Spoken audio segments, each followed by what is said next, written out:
Juicy, spark the happiness. Quench the thirst naturally. Periyar Maniammai Institute of Science and Technology, Tanjavur. The world needs you. Phoenix. அவன் இன்னைக்கே சாவணும். என்னடா பிரச்சனை உங்களுக்கு? நாங்கள் ஜெயிக்கிறதா? Lokesh is really fantastic. இந்த மாதிரி ஒன்று சொன்னதை பார்க்கும்போது நான் படம் எடுக்கிறது வந்து ரசிகர்களுக்காக, என்னோட சம்பளத்துக்காக. அந்த ஒரு டிக்கெட் வாங்குற 150 ரூபா கொடுத்து வாங்குற ஒரு ரசிகரும் ஹாப்பி ஆகணுன்றதான் என் டார்கெட்டு. என் டார்கெட் வந்து 800 கோடி 1000 கோடி எல்லாம் கிடையாது. அவதார் அளவுக்கு கேம் ஆஃப் த்ரோன்ஸ் அளவுக்கு எடுக்கணும் அப்படின்னு நான் ட்ரை பண்ணுறேன், என்னோட முயற்சியாக இருக்கும் அப்படிங்கிற மாதிரி சொல்லியிருக்காரு. பட் நிறைய சங்கர் சாரோட ரீசெண்டாக வந்த படங்கள், சுஜாதா சார் போனப்புறமா அவங்களோட நிறைய படங்கள் வந்து முன்ன இருந்த மாதிரி இல்லை அப்படின்னு சொல்லிட்டு விமர்சனம் நிறைய வந்தது.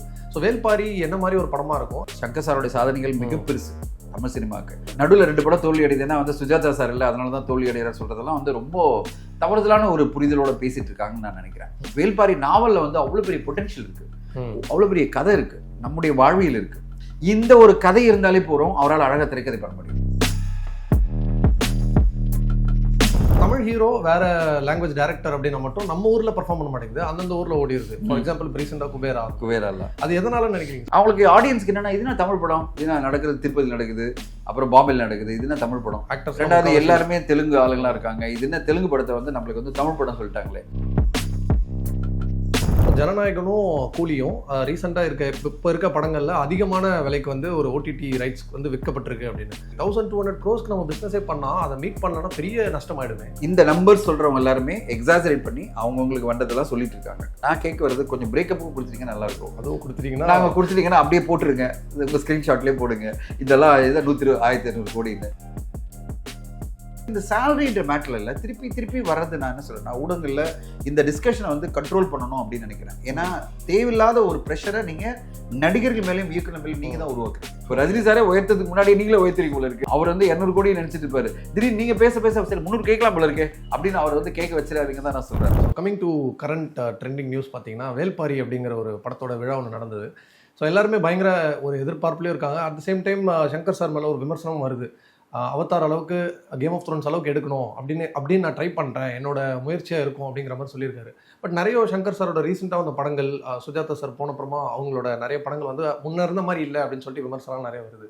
ஸோ வேல்பாரி என்ன மாதிரி ஒரு படமாக இருக்கும், அண்ட் யார் மாதிரி ஒரு ஹீரோ காஸ்ட் பண்ணால் பிஸ்னஸுக்கு நல்லாயிருக்கும்? வேல்பாரி படத்தை பொறுத்தவரையும் பார்த்தீங்கன்னா, கதையை பொறுத்தவரையும் பார்த்தீங்கன்னா, அது கதையை படித்தவங்களுக்குலாம் தெரியும் வந்து அது எவ்வளோ பெரிய பொட்டன்ஷியலான ஒரு கதை.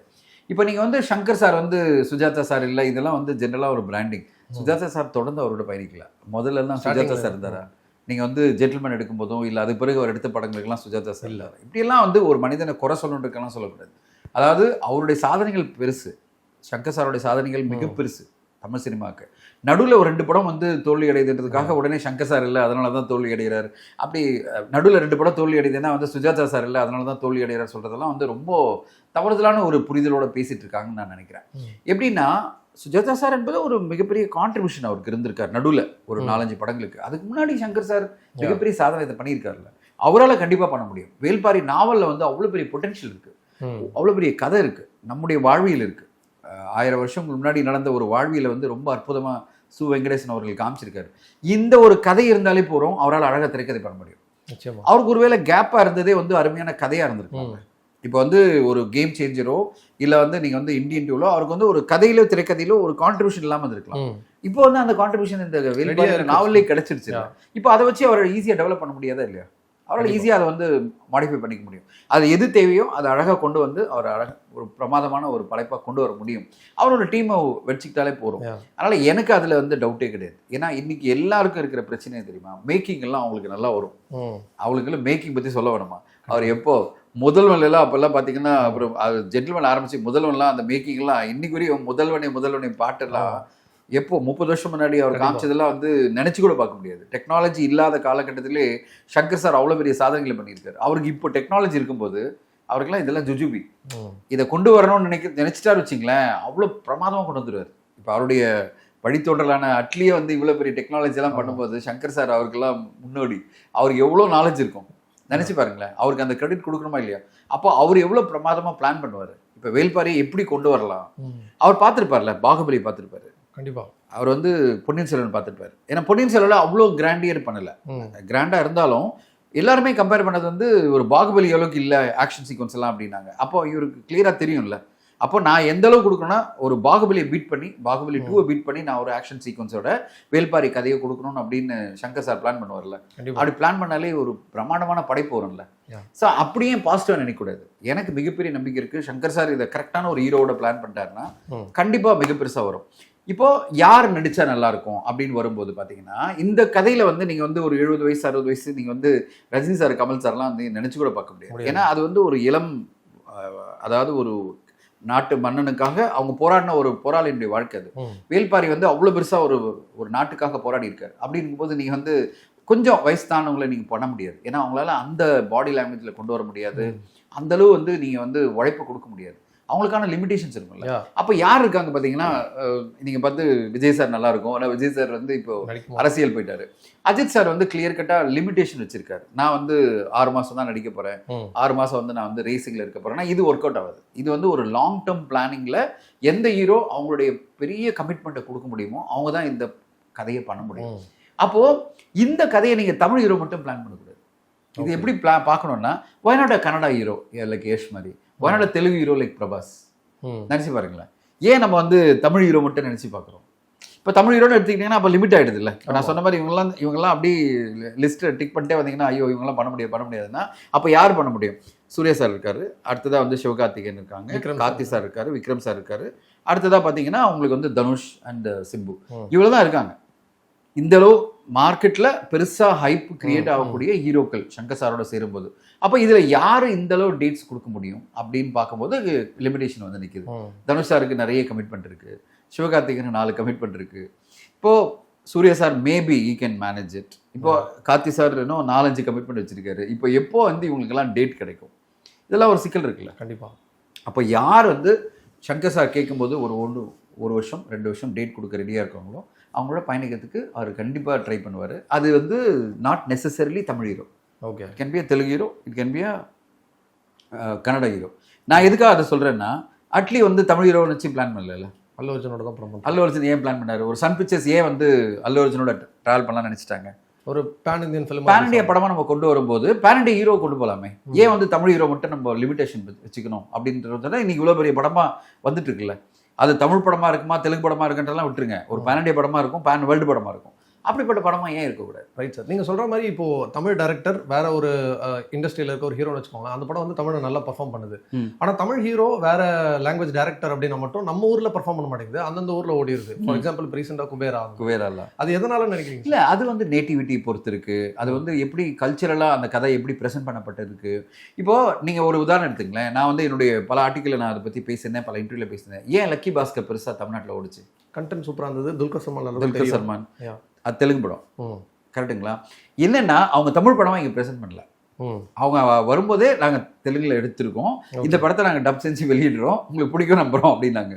அது மக்களுக்கு எதிர்பார்ப்பு. அப்படி டக்குன்னு இது வந்து ஒரு தெலுங்கு படமா பார்ப்போம் அப்படின்னு கொஞ்சம் பேர் வந்து பார்த்தோன்னே வாவ் இவ்வளவு சூப்பரா இருக்குல்ல இந்த படம் அப்படின்னு ஆரம்பிச்சாங்க. நானே அந்த படத்தை நம்ப மாட்டேங்க, ஒரு டவுட்டோட தான் போய் பார்த்தேன். ட்ரெய்லர் பார்த்தோன்னே ஒரு இன்ட்ரெஸ்டிங்காக இருக்குது, பீரியட் படமாக இருக்குது, போய் பார்ப்போம் அப்படின்னு. ஏன்னா பீரியட் படம் 30 வருஷம் நடந்த முன்னாடி நான் போய் பார்த்தோன்னே நான் அசந்துட்டேன். என்னடா இவ்வளோ சூப்பராக இருக்குது படம் அப்படின்னு சொல்லிட்டு நான் வந்து 2 தடவை பார்த்த படம் அந்த படம். ஸோ அப்போது ஒரு படம் நம்மளை அட்ராக்ட் பண்ணிடுச்சுன்னா கூட்டமாக மக்கள் பார்த்துட்டு அந்த காலகட்டத்தில் பெரிய ஹிட்டு கொடுத்துட்டாங்க தமிழ்நாட்டில். இதே குபேரா வரும்போது ஒரு தமிழ் படமாக ப்ரெசென்ட் பண்ணதுட்டு ஒரு பிரச்சனை ஆயிடுச்சு. அவங்களுக்கு ஆடியன்ஸ்க்கு என்னன்னா இதுனா தமிழ் படம், இதுனா நடக்குது திருப்பதி நடக்குது, அப்புறம் பாம்பேல நடக்குது, இதுனா தமிழ் படம். ரெண்டாவது எல்லாருமே தெலுங்கு ஆளுங்களா இருக்காங்க, இது என்ன தெலுங்கு படத்தை வந்து நம்மளுக்கு வந்து தமிழ் படம் சொல்லிட்டாங்களே, அது ஒரு பெஞ்ச் மார்க். அடுத்ததாக பல விஷயங்கள் வந்து நெகட்டிவாக போய் அந்த படத்துக்கு கிடைக்க வேண்டிய வசூல் கிடைக்காம போகுது. நான் சொல்ல வர்றது, நீங்கள் ஒரு தெலுங்கு படமாக எடுத்துட்டு நீங்கள் வந்து தெலுங்கு படமாக இங்கே கொண்டு வந்து நாங்கள் டப் செஞ்சு வெளியிடுறேன்னா நிறைய பேர் பார்ப்பாங்க, படம் நல்லா இருந்தா. ஸோ இந்த எதிர்பார்ப்பு தான் பிரச்சனை உருவாக்குது. ஓகேங்களா? அதான் சொல்லுவாங்க நினைப்பு தான் பொழப்பு கிடைக்குதுன்ற மாதிரி.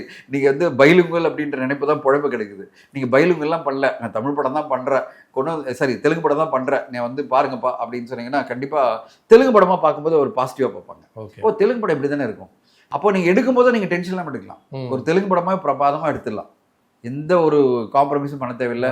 தமிழ்நாட்டுக்காக இதெல்லாம் பண்ணோம் அப்படின்னு நினைக்க கூட தேவையில்லை, ஒழுங்கான தெலுங்கு படமா எடுத்துடலாம். இன்னொரு நியூஸ் பார்த்தோம், ஜனநாயகனும் கூலியும் ரீசெண்டாக இப்போ இருக்க படங்கள்ல அதிகமான விலைக்கு வந்து ஒரு ஓடிடி ரைட்ஸ் வந்து விற்கப்பட்டிருக்கு அப்படின்னு. ஆல்சோ நம்ம ஆல்ரெடி பேசணும், கூலியோட ஹையஸ்ட் வந்து ஒரு 700 to 800 crores இருக்கும், கண்டென்ட் சூப்பராக இருந்தால். பட் பிஸ்னஸ் வந்து 1200 க்ரோஸ் சுற்றி பண்ணியிருக்காங்க. நிறைய ஓவர்சீஸில் எல்லாமே வந்து ஹையஸ்ட் இதில் போயிருக்குன்னு சொல்லி தொடர்ந்து ரூமர் வந்துட்டே இருக்குது. 1200 க்ரோஸ்க்கு நம்ம பிஸ்னஸே பண்ணால் அதை மீட் பண்ணலன்னா பெரிய நஷ்டமாயிடுமே. அவங்க எதுவுமே இதுவரையும் சொல்லவே இல்லை. நம்மளா ஊடகங்களை தான் பேசிட்டு இருக்கோம். நியூஸ்லேயே வந்து அதை ஆளால் பேசிட்டு இருக்காங்க. சன் பிக்சர்ஸ் எதுவுமே நம்ம சொல்ல. இப்போ 1500 கோடி ஏதாவது சொன்னாங்கல்ல, அவங்கள ஏதாவது பிரேக்கப் கேட்டிங்களா?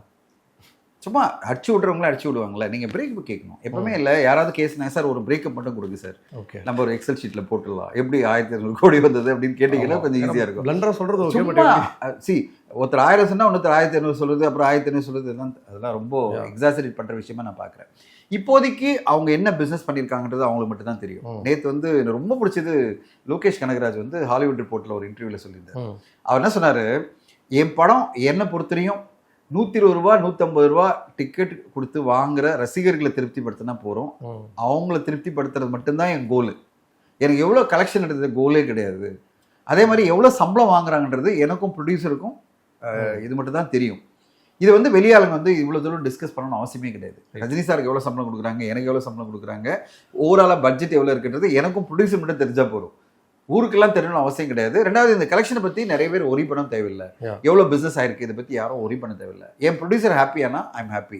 ஆனால் என்னுடைய டார்கெட் ஃபுல்லாகவே அந்த 120 150ன்றது 190 கூட சொல்ல மாட்டேன்றது 120 ரூபா 150 ரூபா கொடுத்து பார்க்குற ரசிகர்கள் என் படத்துக்கு வந்து அவங்க ஹாப்பி ஆகணும். அவங்க ஹாப்பி ஆகிட்டாலே எனக்கு சக்ஸஸ் இந்த படம்.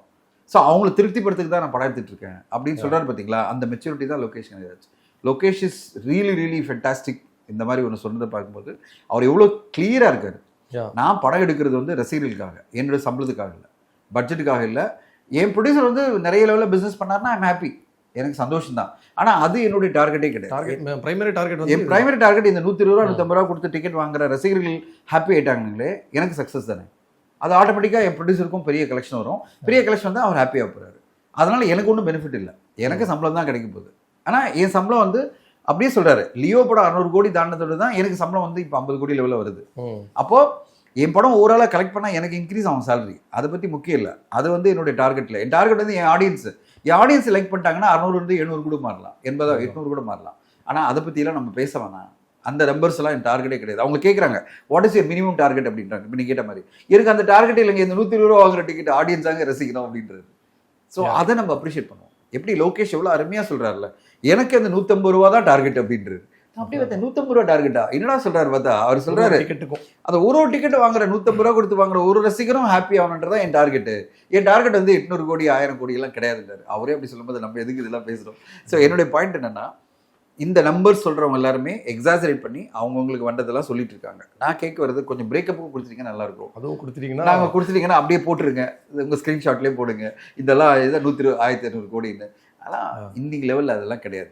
இப்போ ஒரு டிஜிட்டல் ரைட் எவ்வளோ போயிருக்கும், ஒரு 125 கோடி போயிருக்கலாம். ஒரு ஓவர்சீஸ் ரைட் ஒரு 80 கோடி போயிருக்கலாம். அப்போ 200 கோடி. தெலுங்கு ரைட்ஸ் ஒரு 46 கோடி. ஓகேங்களா, அப்போ 246 கோடி 250 கோடி வச்சுங்களேன். கேரளா கர்நாடகா ஒரு 30 கோடினா 280 கோடி. கரெக்டுங்களா? நார்த் இந்தியா இன்னும் வியாபாரம் ஆகல. இப்போ 280 கோடி தான் இதுவரையும் போயிருக்கு. சேட்டலைட் அவங்களுடைய ஓன் கம்பெனி வச்சுங்களேன். அவங்க ஓன் கம்பெனியில் ஒரு 60 கோடி பிஸ்னஸ் வச்சாலும் எவ்வளோ ஆச்சு? மேக்ஸிமம் போனால் 310 கோடி ஆச்சு. கேட்டுங்களா? 250 + 60 கோடி எடுத்தாலும் 310 கோடி. பேலன்ஸ் எல்லாம் 1500 கோடியில் பேலன்ஸ் எங்கே வருது? 1200 போட்டிருந்தாங்க. சொல்லுங்க எங்கே வருது? சொல்லிட்டேன். 125 கோடி இது சொல்லியாச்சு. 80 கோடி ஓவர்சீஸ், 80 கோடி வந்து ஓவர்சீஸ் சொல்லிட்டேன். ஆந்திரா 46 கோடி சொல்லிட்டேன், ஆந்திரா தெலுங்கானா. கேரளா கர்நாடகா 30 கோடி சொல்லிட்டேன். ஓகேங்களா, சேட்டலைட் ஒரு 60 கோடி சொல்லிட்டேன், 310 கோடி வந்துடுச்சு. பேலன்ஸ் சொல்லிட்டீங்கன்னா நானும் ஹாப்பி ஆகிடுவேன். பேலன்ஸ் தான் ரைட்ஸ் இருக்கா? இப்போ 80 கோடி வாங்கின ஓவர்சீஸ் டிஸ்ட்ரிபியூட்டர் வந்து அவர் ஸ்பிளிட் பண்ணி எவ்வளோ விற்கிறான்றது நம்ம டோட்டலாக எடுக்க முடியாது. அது அவர் 80 கோடி ரெக்கவரி பண்ணுறதுக்காக பண்ணுற பிஸ்னஸ், அதுக்கு நம்ம சம்மந்தம் கிடையாது. 80 கோடி 82 கோடின்றது ஓவராலா. இப்போ 310 கோடி அந்த படம் வந்து இதுவரையும் ப்ரீ சேல் ஆயிருக்குன்னா மீதி எல்லாம் சேர்ந்து தமிழ்நாடு தேட்டர்கள் ஒரு 100 கோடி பண்ணுறாங்க வச்சுங்களேன். 100 கோடி பண்ணா 410 கோடி வரும். கரெக்டுங்களா? இப்போ எல்லாமே பிஸ்னஸ் இது. இப்போ 410 கோடி இது அப்படியே தாண்டி போனால் ஒரு 500 கோடி வரலாம். அதாவது பிஸ்னஸாக சொல்கிறேன். பிஸ்னஸாக இந்த படம் வந்து ஒரு 500 கோடி வந்து நிற்கலாம் பிஸ்னஸ். இது பிறகு பாக்ஸ் ஆஃபீஸ்ன்றது வேற. அந்த பாக்ஸ் ஆஃபீஸ்ன்றது வாங்கினவங்கலாம் எவ்வளோ சம்பாதிக்கிறாங்க. இப்போ 100 கோடி தமிழ்நாடு தேட்டர்கள் வாங்கினவர் 250 கோடி பண்ணால் தான் அவரால் ப்ராஃபிட் சம்பாதிக்க முடியும். 80 கோடி ஓவர்சீஸ் வாங்கினவர் மினிமம் 200 கோடி பண்ணால் தான் ஓவர்சீஸில் அவர் சம்பாதிக்க முடியும். 46 கோடி ஆந்திரா தெலுங்கானா வாங்கினவர் 120 கோடியாவது பண்ணணும், அப்பதான் அவர் சம்பாதிக்க அவருக்கு, முடியும். 100 கோடியாவது பண்ணணும். ம். இப்போ அதெல்லாம் படம் ரிலீஸ் ஆன பிறகு பேசலாம். இப்போதைக்கு பிசினஸா ஒரு ப்ரொடியூசருக்கு எவ்வளவு இருக்கும், நான் சொன்ன மாதிரி இந்த நம்பர்ஸ் இருக்கலாம். ஓவரால ஒரு மார்க்கெட்டை வந்து நம்ம எக்ஸாசரேட் பண்ணி மார்க்கெட்டை கெடுக்கக்கூடாது. மார்க்கெட் என்ன நிலவரத்துல இருக்கு, ஒரு பிரேக்கப்போட நீங்க பேசுனீங்கன்னா ஓகே, உங்களுக்கு வந்து பாக்ஸ் ஆஃபீஸ் தெரியுது, ஓவராலாக ஒரு படம் எவ்வளோ வியாபாரம் பண்ணுது, இதெல்லாம் வந்து நீங்கள் பேசலாம். ஆனால் இதெல்லாம் தவறுதலாக பேசி ஒரு படத்தை வந்து அது பிறகு திருப்பி அவரே ஆள் நெகட்டிவாக பேசுவாங்க. இவ்வளோ பிஸ்னஸ் பண்ணவங்களாம் மாட்டிக்கிட்டாங்க அப்படின்வாங்க. தக் லைஃப் நடந்தது, அது முன்னாடி நடந்தது. இது தேவையில்லாத வேலைன்னு நினைக்கிறேன். நம்ம வந்து இந்த படத்தினுடைய ரெவன்யூ பற்றி பேசி அந்த படத்தை வந்து தேவையில்லாமல் ஒரு கான்ட்ரவர்சி கொண்டு போகக்கூடாது என்னுடைய பாயிண்ட்டு. ஒரே ஒரு இதுதான், எப்படி லோகேஷ் கனகராஜ் சொல்கிறாரோ, இந்த படம் 150 ரூபா கொடுத்து வாங்குற ரசிகர்களை திருப்திப்படுத்துதா இல்லையா, அதை பார்ப்போம். பிஸ்னஸை பொறுத்தவரையும் சன் பிக்சர்ஸ் சக்ஸஸ்ஃபுல்லாக பண்ணிவிடுவாங்க. அதனால் நம்ம ஒரி பண்ண வேணாம். அவங்க ஒரு பெரிய கார்ப்பரேட் கம்பெனி, அவங்க பெருசாக சக்ஸஸ் பண்ணிவிடுவாங்க. ஏற்கனவே சக்ஸஸ்ஃபுல்லாக தான் பிஸ்னஸ் பண்ணிட்டு இருக்காங்க. எவ்வளோ பண்ணாலும் ஆல்ரெடி அவங்க வந்து ஒரு ப்ராஃபிட்டில் தான் இருப்பாங்க. அதனால் அதை பற்றி ஒரி பண்ணுவாங்க. அது பிறகு இந்த சேலரின்ற மேட்டரில் இல்லை, திருப்பி வர்றது நான் என்ன சொல்கிறேன்னா, ஊடகங்களில் இந்த டிஸ்கஷனை வந்து கண்ட்ரோல் பண்ணணும் அப்படின்னு நினைக்கிறேன். ஏன்னா தேவையில்லாத ஒரு ப்ரெஷரை நீங்கள் நடிகர்கள் மேலேயும் இயக்குனர் மேலேயும் நீங்கள் தான் உருவாக்குறீங்க. தேவையில்லாத ப்ரெஷர். இப்போ ஒன்றுமே இல்லை, ஒரு நடிகருடைய படம் வந்து நல்லா ஓடிச்சு வச்சுக்கோங்களேன், அவரை உசுப்பேத்தி பல வீடியோக்களை நீங்கள் பேசி இந்த படம் இவ்வளோ பண்ணியிருக்கு, அதாவது 50 கோடி தான் பண்ணாலும் 75 கோடி பண்ணாமல் நம்ம சொல்லி அவர் மைண்ட் செட்டை உருவாக்குறோம். என்ன சொல்ல வைக்கிறோம், சார் உங்கள் சம்பளம் வந்து இனிமேல் வந்து அவர் தமிழ்நாடு தேட்டருக்குள்ள இவ்வளோ சம்பளமாக கேட்பாரு அப்படின்னு ஒரு மைண்ட் செட்டை உருவாக்குறோம். இப்போ அவர் என்ன பண்ணுறாரு, அடுத்த கட்டமாக நெகோஷியேட் பண்ணும்போது ப்ரொடியூசர்கிட்ட, சார் எனக்கு தமிழ்நாடு தேட்டருக்குள்ள என் படம் வந்து 75 கோடி பண்ணியிருக்கு. இப்போ அப்படிப்பட்ட ஒரு நடிகர்கிட்ட போயிட்டு இல்லை சார் 50 தான் பண்ணியிருக்குன்னு சொன்னால் என்ன பண்ணுவார், கோபப்படுவாரா இல்லையா? கண்டிப்பாக. என்ன பண்ணுவார், சார் என்ன நெகட்டிவாக பேசுகிறீங்க, உங்கூட நான் பயணிக்க விரும்பலை. ஏன்னா யதார்த்தத்தை பேசுனீங்கன்னா நடிகர்களுக்கு ஜென்ரலாகவே வந்து அப்செட் ஆவாங்க. அவங்கள பொறுத்தவரைக்கும் நீங்கள் எவ்வளோ துளு அவங்கள வந்து ஹாப்பியாக பண்ணுறீங்களோ அவங்க வந்து உங்க கூட நடிப்பாங்க, உங்க கூட எப்படி பயணிப்பாங்க. நீங்கள் ரொம்ப யதார்த்தம் பேசுனீங்க வச்சிங்களா, இந்த ஆள் ரொம்ப நம்பர்ஸ் வச்சு கால்குலேட் வச்சு பேசிட்டு இருப்பான், இவங்க கூட எப்படி போய் பேசுறது அப்படி நினைப்பாங்களா இல்லையா? இப்போ நீங்கள் வந்து ஊடகங்கள் இருக்குன்னு சொல்லிட்டு எல்லாருமே எக்ஸாசரேட் பண்ணிட்டு இருக்காங்க. அதாவது ஒரு ஆக்சுவல் நம்பரை பேசுறதே கிடையாது. எக்கச்சக்கமான நம்பர்ஸை பேசி என்ன ஆகுதுன்னா அவங்களுக்கு உண்மை தெரியாமல் போயிடுது. அவங்க என்ன நினைக்கிறாங்க, ஊடகங்களை பேசுறது ஃபைல் நினைக்கிறாங்க. இப்போ 200 கோடி சம்பளம் வாங்குறாரு, 250 கோடி வாங்குறாரு, அப்போ 50 கோடி வாங்குறாரு, 70 கோடி வாங்குறாரு. அவர் எவ்வளவு வாங்கட்டும், நீங்க எக்ஸாசரேட் பண்றீங்கல்ல, அவர் வந்து வாங்குறது 40 இருந்தால் 50ன்றீங்க. இப்போ அடுத்த படத்துக்கு என்ன ஆயிடுது, அவர் 50லேருந்து 60 கோடி போயிடுது. இப்போ ஒரு ஆள் வந்து 150 கோடி வாங்குறாரு வச்சுங்களேன், நீங்க எப்படி எக்ஸாசரேட் பண்றீங்க, 200 கோடின்றீங்க. 200 கோடி அவர் என்ன ஆயிடுது, அடுத்த படத்துக்கு அவர் எவ்வளோ கேட்பாரு, 200 கம்மி கேட்க மாட்டார். ஏன்னா அவர் மைண்ட் செட்டில் என்ன இருக்கும், 200 கோடி தான் என்னுடைய கரண்ட் சேலரி, எல்லாருமே இண்டஸ்ட்ரி ஃபுல்லாக மைண்ட் செட் ஆயிடுச்சு, நான் ஏன் 200 கோடி கம்மி கேட்கணும்னு நினைப்பாரா இல்லையா? எந்த அளவு நான் இந்த இண்டஸ்ட்ரி பாதிக்கப்படுது நான் சொல்கிறேன். நான் வந்து இப்போது ஒரு கதைக்காக நான் வந்து ஒரு ஹீரோ கிட்ட பேசியிருந்தோம். கிட்டத்தட்ட ஒரு வாரம் நான் ட்ராவல் பண்ணேன். அதாவது ஒரு 4 கதைகள் அவர் வந்து கேட்க வச்சோம். அவர் வந்து ஒரு 2 படம் பண்ணியிருக்காரு, ஒரு கொஞ்சம் ஓரளவு பாப்புலரான ஒரு நடிகர். எங்கள் ஆஃபீஸில் உட்காந்துட்டு கதை கேட்குறோம். அவர் வந்து ஒரு 3 ரைட்டர்ஸை கூப்பிட்டு வர்றாரு, நாங்கள் ஒரு 4 ரைட்டர்ஸை கூப்பிட்டு வரோம், எல்லாருமே கதை சொல்கிறோம். எங்களுக்கு பார்ட்னர்ஸ் எல்லாம் சேர்ந்து நாங்களாம் உட்காந்து கதை கேட்குறோம், ஒரு 7 பேர் கதை கேட்குறோம். அவர் தொடர்ந்து மாற்றிட்டே இருக்காரு. கடைசியில் ஒரு கதையை சூஸ் பண்ணுறோம். நான் அது வரையும் அவர் சம்பளத்தை பேசவே இல்லை. என்ன காரணம்னா, நான் நினச்சேன் இப்போ தான் அப்கமிங், இப்போது அப்கமிங்காக ஒரு படம் தான் பண்ணியிருக்காரு, ஒரு படம் ஓகே தான் போயிருக்கு, பெருசாலாம் போகல. இப்போ நீங்கள் எவ்வளோ சம்பளம் நினைப்பீங்க, அவர் எவ்வளோ கேட்பாருன்னு நினைப்பீங்க? 10 லட்சம் 25 லட்சம் கேட்பாரு, சின்ன பட்ஜெட்ல ஒரு 3-4 கோடியில் எடுக்க போற படம். அவர் எல்லாம் முடிஞ்ச பிறகு கதை ஃபைனலைஸ் பண்ணிட்டோம். கதை ஃபைனலைஸ் பண்ணி நான் உட்காந்து நாங்கள் பேசிட்டே இருக்கோம். நான் சொன்னேன், பிரதர் நம்ம வந்து சம்பளம் பேசிடலாம், ஏன்னா எங்கள் பார்ட்னர்ஸ் நாங்கள்லாம் ஒர்க் அவுட் பண்ணிட்டோம், இந்த பட்ஜெட்டில் நம்ம பண்ணிடலாம்னு நினச்ச போது அவர் சொல்கிறாரு, சார் மீடியா ஃபுல்லாக எனக்கு வந்து இவ்வளோ பெரிய ரீச் இருக்குன்னு சொல்கிறாங்க, என் ஃப்ரெண்ட்ஸ் எல்லாம் அதை பார்த்துருக்காங்க, என்னை வந்து ஒரு சக்ஸஸ்ஃபுல் ஹீரோ, பொட்டென்ஷியலாக நான் நெக்ஸ்ட் லெவல் போகக்கூடிய ஹீரோ சொல்கிறாங்க, எனக்கு இப்போ இருக்கிற பிஸ்னஸ் வச்சுக்கிட்டு எனக்கு 75 lakhs சம்பளம் சார் அப்படின்னாரு. ஸோ இந்த மாதிரி சுற்றி வர்றதுலேருந்து அவங்க அவர் மீடியா ஃப்ரெண்ட்ஸ் வச்சுக்கிட்டு பேசுகிறாரு. நான் அப்படியே அதிர்ச்சி ஆகிட்டேன். நானும் என் பாட்டனும் அப்படியே அதிர்ச்சி ஆகிட்டேன். நான் 75 lakhs 75 lakhs சம்பளம் வாங்குறதுக்கு இவ்வளோ உழைப்பு கொடுக்க வேண்டியிருக்கு ஒரு மனிதன். அதாவது இன்னைக்கு நீங்கள் வந்து சிடிசி அப்படின்றது cost of the company 75 lakhs வரணும்னா இந்தியாவில் யாராவது சம்பளம் வாங்கினா அவர் வந்து மினிமம் 7-8 வருஷம் உழைச்சிருக்கணும், 10 வருஷமாவது உழைச்சிருக்கணும். அவர் 2வது படத்தில் கேட்குறாரு, 3வது படத்தில் கேட்குறாரு, 75 lakhs எனக்கு கொடுங்க அப்படின்னு அப்படியே சிம்பிளாக கேட்குறாரு. நான் சொன்னேன், என்ன பிரதர் எங்கே வந்தது 75 lakhs? நான் இல்லை சார், என்னோட டீம் எல்லாம் அதான் சொல்கிறாங்க, ஐ எம் ஒர்த் 25 lakhsன்னு. நான் சொன்னேன், எந்த பேஸில் சொல்கிறீங்க, உங்கள் படத்துடைய கடைசி பிஸ்னஸை பார்க்கலாமா அப்படின்னு சொல்லிட்டு நான் டக்கு என்ன பண்ணேன், கடைசி பிஸ்னஸ் என்கிட்ட எல்லாமே இருந்தது டேட்டா இது காமிச்சேன்னா, இஸ் வெரி அப்செட். ஓகே, எப்படி அப்செட் ஆகிட்டார்?